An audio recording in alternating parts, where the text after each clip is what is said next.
In this video, we will look at how can we use plot to help us to identify the outliers.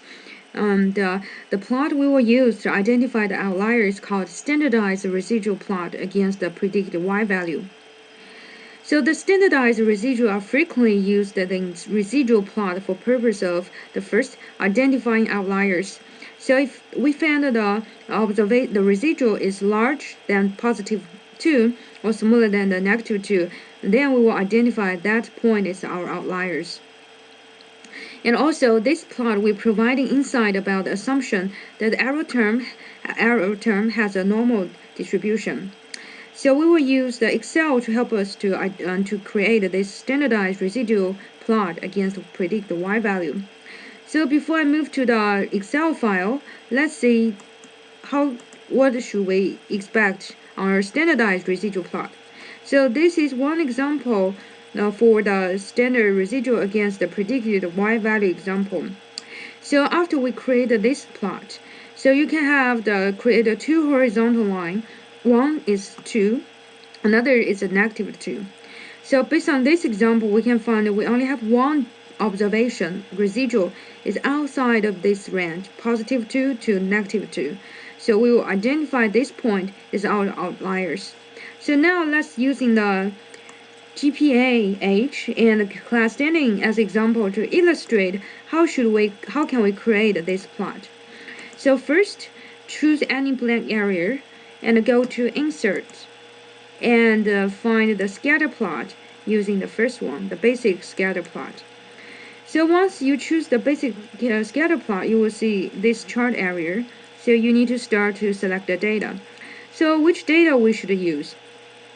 Again, the data we will use is from the residual output area. So you can find our both model assumption diagnostics and this outlier identification plot. All the data is from this area called residual output.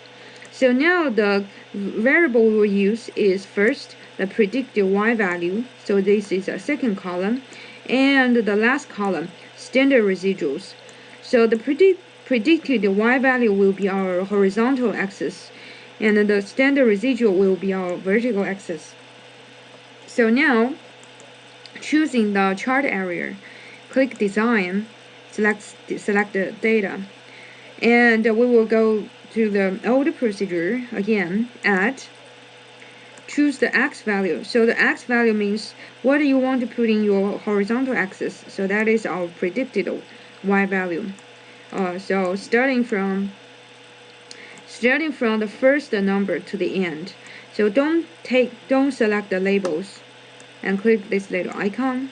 And now we can start to select a vertical axis value. Click this little icon, and starting from the first cell for the standard residual to the last cell. So make sure you don't select the labels, and click OK, this little icon, and click OK. Click OK.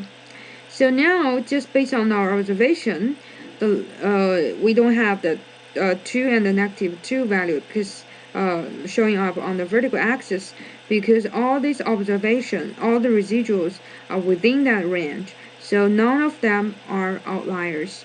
So the last step, don't forget, is change the name of your plot so that you can let other people know what's this plot. So this is the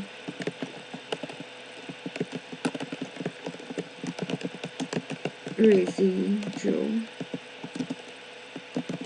against the predicted y plot.